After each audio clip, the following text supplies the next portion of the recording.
ಸ್ನೇಹಿತರೆ, ನಾವು ಇಂದು 17 ಫೆಬ್ರವರಿ 2026 ಸೂರ್ಯಗ್ರಹಣದ ಬಗ್ಗೆ ಮಾತನಾಡೋಣ. ಹೇಗಿದ್ದರೆ ಸ್ನೇಹಿತರೆ, ನೀವು ಕೇಳಿದಿರ 17 ಫೆಬ್ರವರಿ 2026 ಸೂರ್ಯಗ್ರಹಣ ಸಂಭವಿಸುತ್ತಿದೆ. ನಿಮ್ಮ ಕಣ್ಣುಗಳಿಂದ ನೋಡಲು ಸಾಧ್ಯವಿಲ್ಲದಿದ್ದರೂ ನಾವು ಆ ಅದ್ಭುತ ಘಟನೆ ಸಂಪೂರ್ಣವಾಗಿ ತಿಳಿಯೋಣ. ಕಾಲ್ಮನೆ ನೋಡಿದೆ. ಸೂರ್ಯ, ಚಂದ್ರ ಮತ್ತು ಭೂಮಿ ಒಂದೇ ಸರಳ ರೇಖೆಯಲ್ಲಿ ಚಂದ್ರನು ಸೂರ್ಯನ ಬೆಳಕನ್ನು ಮುಚ್ಚುತ್ತಾನೆ. ಅದೃಷ್ಟವಶಾತ್ ಈ ದಿನ ಅಮಾವಾಸ್ಯೆ. ವಿಧ ವಲಯಾಕಾರ ಗ್ರಹಣ. ಸೂರ್ಯ ಸುತ್ತಲೂ ಬೆಂಕಿಯ ವಲಯ, ರಿಂಗ್ ಆಫ್ ಫೈರ್ ಕಾಣಿಸುತ್ತದೆ. ಸಾಧಾರಣವಾಗಿ ನಮ್ಮ ಭಾರತದಲ್ಲಿ ಗ್ರಹಣ ಕಾಣಿಸಲು ಸಾಧ್ಯವಿಲ್ಲ, ಆದರೆ ಇದರ ಮಹತ್ವ ಮತ್ತು ಸತ್ಯ ಅದ್ಭುತ ಮತ್ತು ಅಗಾಧ. ನಂಬುವುದು ಕಷ್ಟ, ಆದರೆ ಶಾಸ್ತ್ರ ಹೇಳುವುದು ಸತ್ಯ. ನೀವು ಗೊತ್ತಾ, ಗ್ರಹಣವನ್ನು ಶಾಸ್ತ್ರದಲ್ಲಿ ಪಾಪ ನಿವಾರಕ ಕಾಲವೆಂದು ಹೇಳುತ್ತಾರೆ. ಜಪ, ಧ್ಯಾನಕ್ಕೆ ಶಕ್ತಿಶಾಲಿ ಸಮಯ.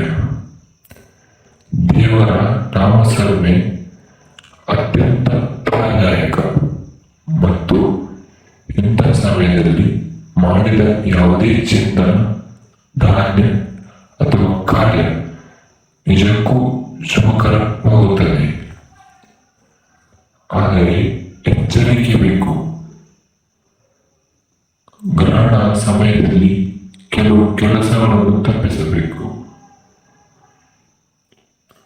ಅವು ಯಾವ್ಯಾವಂದರೆ ಅಡುಗೆ ಮಾಡಬಾರದು ಮತ್ತು ಹೊಸ ವ್ಯವಹಾರ ಆರಂಭ ಮಾಡಬಾರದು ಮತ್ತು ಮಂಗಳ ಕಾರ್ಯಗಳನ್ನು ಮಾಡಲೇಬಾರದು ಮತ್ತು ಗರ್ಭಿಣಿಯರು ವಿಶ್ರಾಂತಿ ತೆಗೆದುಕೊಳ್ಳಬೇಕು. ಇಲ್ಲಿ ವಿಜ್ಞಾನವೇ ಹೇಳುವುದು ಕೇಳಿ. ಸೂರ್ಯನ ಅಧ್ಯಯನಕ್ಕೆ ಅವಕಾಶ, ತಾಪಮಾನ ಕಡಿಮೆಯಾಗುತ್ತಿದೆ. ಹಕ್ಕಿಗಳು, ಪ್ರಾಣಿ ವೈಚಾರಿಕವಾಗಿ ಬದಲಾಯಿಸುತ್ತಾರೆ. ಪ್ರಕೃತಿಯ ಈ ಅದ್ಭುತ ಆಟ ನಮ್ಮ ಧೈರ್ಯ ಮತ್ತು ತತ್ವ ಹೇಳುತ್ತದೆ.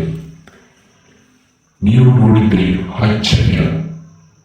ಇದು ಒಂದು ನಿಮ್ಮ ಆತ್ಮ, ನಿಮ್ಮ ಮನಸ್ಸು, ನಿಮ್ಮ ಚಿಂತನವನ್ನು ಮರುಪರಿಶೀಲಿಸಲು ನಾನು ನಿಮಗೆ ಹೇಳ್ತೀನಿ. ಈ ದಿನ ನಿಮ್ಮ ಜೀವನದಲ್ಲಿ ಶ್ರೇಷ್ಠತೆಯ ದಿನವಾಗಬಹುದು.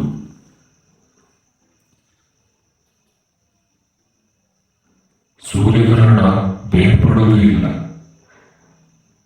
ಪ್ರಕೃತಿ ಒಂದು ಅದ್ಭುತ, ನೀವು ನೋಡಲು ಸಾಧ್ಯವಿಲ್ಲ, ಆದರೆ ಮನಸ್ಸಿನಲ್ಲಿ ಅನುಭವಿಸಿ ಅದನ್ನು ನಿಮ್ಮ ಜೀವನದಲ್ಲಿ ಶ್ರೇಷ್ಠವಾಗಿ ಉಪಯೋಗಿಸಿ. ಸ್ನೇಹಿತರೆ, ನೀವು ಈ ವಿಡಿಯೋ ಕೊನೆಯವರೆಗೆ ನೋಡಿ, ಲೈಕ್ ಮಾಡಿ, ಶೇರ್ ಮಾಡಿ, ಸಬ್ಸ್ಕ್ರೈಬ್ ಮಾಡಿ, ಕಮೆಂಟ್ನಲ್ಲಿ ನಿಮ್ಮ ಅಭಿಪ್ರಾಯ ಹಂಚಿಕೊಳ್ಳಿ. ಧನ್ಯವಾದಗಳು. ಈ ದಿನವು ನಿಮ್ಮ ಆತ್ಮಕ್ಕೆ ಬೆಳಕು ತಂದಂತೆ ಆಗಲಿ. ಪ್ರೀತಿಯಿಂದ ನಿಮಗೆಲ್ಲರಿಗೂ ಶುಭಾಶಯಗಳು. ಶಕ್ತಿಶಾಲಿಯಾಗಿ ನಿಮ್ಮ ದಿನವನ್ನು ನಡೆಸಿಕೊಳ್ಳಿ.